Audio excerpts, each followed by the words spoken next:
Students welcome back to our channel. So ఈ వీడియోలో Telugu degree semester 1కి సంబంధించిన లెసన్ ఎక్స్ప్లెనేషన్ అనేది ఈజీ సింపుల్ వేలో ఎక్స్ప్లెయిన్ చేయడం జరుగుతుంది. సో యూనిట్ 3లో మీకు ఫస్ట్ లెసన్ వచ్చేసి జమ్మీ లెసన్ అనేది ఉంది.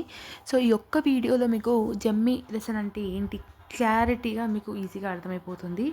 సో ఈ జమ్మీ లెసన్ అనేది డాక్టర్ పాకాల యశోదారెడ్డి గారు రచించారనమాట.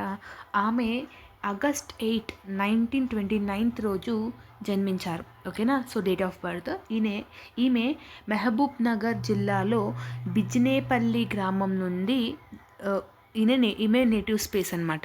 సో ఈమె ఉద్యోగం రీత్యా ఏమైందంటే ఉస్మానియా విశ్వవిద్యాలయంలో తెలుగు ప్రొఫెసర్గా పనిచేశారు. రాష్ట్ర అధికార భాష సంఘానికి అధ్యక్షురాలిగా పనిచేసిన తొలి మహిళ ఈమె. సో ఈమె యొక్క ఉద్యోగం ఏంది, మన ఉస్మానియా యూనివర్సిటీలో తెలుగు ప్రొఫెసర్గా పనిచేశారంట. సో ఈమె రాష్ట్ర అధికార భాష సంఘానికి ఈమె మొదటి మహిళ అనమాట, అధ్యక్షురాలిగా మొదటి మహిళ. సో ఈమె యొక్క రచనలు ఏంటంటే ఆంధ్ర సాహిత్య వికాసము, పారిజాత పరిమాణము, ఓకేనా, మా ఊరి ముచ్చట్లు, ఎచ్చమ్మ కథలు, ధర్మశాల మొదలైన గొప్ప గొప్ప రచనలు అనేది ఈ యశోదారెడ్డి గారు రచించారు. ఈమె యొక్క ప్రత్యేకత ఏంటంటే తెలంగాణ భాష సౌందర్యాన్ని, మాండలికలను, సంస్కృతిని తన రచనల ద్వారా ప్రపంచానికి తెలియజేస్తుందంట.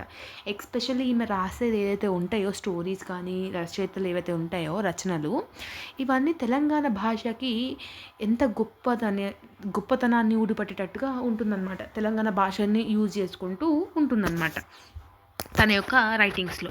సో ఈ జమ్మీ లెసన్ ఏంటి అని అంటే పాఠ్యభాగ సారాంశం ఏంటంటే ఈ కథ తెలంగాణ సంస్కృతిలో ముఖ్యంగా దసరా పండుగ నాటి జమ్మి ఇచ్చి పుచ్చుకునే సాంప్రదాయాన్ని కళ్ళకు కట్టినట్లు వివరిస్తుంది. సో చాలామందికి తెలంగాణలో మనందరికీ తెలుసు, దసరా లాస్ట్ డే రోజు మనము జమ్మి ఇస్తాం అందరికీ. ఓకేనా. జమ్మి చెట్టు అని అంటాం. జమ్మి చెట్టు పోయి మొక్కుకొని ఆ జమ్మాకులను ఇస్తాం కదా. సో ఆ పద్ధతి గురించి ఈ పాఠ్యభాగ సారాంశంలో యశోదారెడ్డి గారు క్లియర్గా చెప్పడం జరిగింది.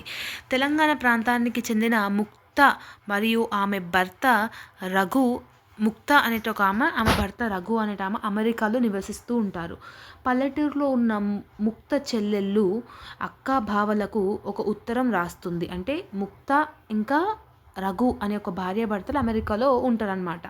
సో ముక్త యొక్క చెల్లెలు ఎవరైతే ఉంటారో, అంటే వాళ్ళ హస్బెండ్ వాళ్ళ చెల్లెలు ఎవరైతే ఉంటారో వాళ్ళ అక్క బావలకు లెటర్ రాస్తుందనమాట. ఏమని రాస్తుందనంటే ఈ ఉత్తరం చదువుతున్నప్పుడు వారికి తమ ఊరి జ్ఞాపకాలు గుర్తొస్తాయి. అంటే ఆ లెటర్ వాళ్ళు చదువుతున్నప్పుడు వాళ్ళ ఊరి ఒక చైల్డ్హుడ్ మెమరీస్ ఉంటాయి కదా, అవి గుర్తుకొస్తాయంట.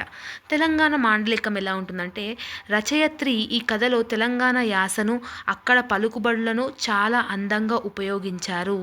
తేనె వంటి తెలుగు అని ఉత్తరంలో భాషను వర్ణించారు. దసరా మరియు జమ్మి సాంప్రదాయం, అంటే ఈ దసరా మరియు జమ్మి సాంప్రదాయం ఏముందంటే ఈ లెసన్లో, దసరా పండుగ రోజున సాయంత్రం అందరూ కలిసి ఊరి పొలమేరులో ఉన్న జమ్మి చెట్టుకు వద్దకు వెళ్ళి పూజలు చేస్తారు. జమ్మి ఆకులను బంగారంగా భావించి ఒకరికొకరు ఇచ్చుకుంటూ శుభాకాంక్షలు తెలుపుకుంటారు. ఎస్. సో మనందరికీ తెలుసు, ఎస్పెషలీ ఒకవేళ మీరు అందరు తెలంగాణ నేటివ్ స్పేస్ అయితే మనందరికీ తెలుసు కదా, జమ్మి బంగారం అనుకొని బంగారం ఇచ్చిన బంగారం తీసుకున్నామని ప్రతి ఒక్కరు తల్లిదండ్రులు బిడ్డలకు ఇవ్వడం, కొడుకులకు ఇవ్వడం, కొడుకులు తల్లిదండ్రులకు ఇవ్వడం, ఫ్రెండ్స్కి ఇవ్వడం, అందరికీ. సో పెద్ద దీవెనలు అంటే చిన్నవారు పెద్దవాళ్లకు జమ్మి ఆకులు ఇచ్చి వారి పాదాలకు నమస్కరించి దీవెనలు అందుకుంటారు. ఈ సాంప్రదాయం మనుషుల మధ్య ద్వేషాలను పోగొట్టి ప్రేమను పెంచుతుందని కథలో వివరించారు. Yes are no. చిన్నవారు ఏం చేస్తారు, పెద్దవాళ్ళకి అంటే మన నానమ్మక్కలు కానీ అమ్మమ్మలకు కానీ అవి ఇచ్చేసి కాళ్ళకి దండం పెట్టుకుంటారు అనమాట. సో సాంస్కృతిక గౌరవం ఎలా ఉంటుందంటే ఎక్కడ ఉన్నా ఏ దేశంలో నివసిస్తున్నా మన మూలాలను, మన పండుగలను, సాంప్రదాయాలను మర్చిపోకూడదని ఈ కథ మనకి చెబుతుందన్నమాట. జమ్మి కేవలం ఆకు కాదు, అది తెలంగాణ ప్రజల ఐకమత్యానికి, ఆత్మీయతకు ప్రత్యేకమైనది అని రచయిత్రి ఎంతో గొప్పగా వర్ణించారు. ఇక్కడ మన ఈ లెసన్లో యశోదారెడ్డి గారి గురించి ఇంకా దసరా పండుగ రోజు జమ్మి రోజు అసలు జమ్మి చెట్టు యొక్క ప్రాధాన్యత ఏంటి, అసలు మనం ఏం చేస్తాం అనేది మనకి ఈ లెసన్లో ఉంటుంది. సింపుల్ లెసన్, ఈజీ లెసన్, ఓన్గా రాసేయచ్చు. ఒకవేళ మీరు తెలంగాణ పీపుల్ అయితే మనం ఇంకా కుమ్మేయొచ్చు అనమాట ఈ ఆన్సర్ని. Okay. So let me know అసలు మీరు తెలంగాణనా, ఆంధ్ర అనేది. నేనైతే తెలంగాణ అబ్బా. సో అండ్ ఒకవేళ మీరు తెలంగాణ అయితే మీరు ఏ విలేజ్ అనేది కూడా కమెంట్ చేయండి. నేనైతే హైదరాబాదే. మాకేం విలేజెస్ అంటూ ఏమీ లేవు. Okay. So all the very best for examinations. You all the next video students. By by everyone.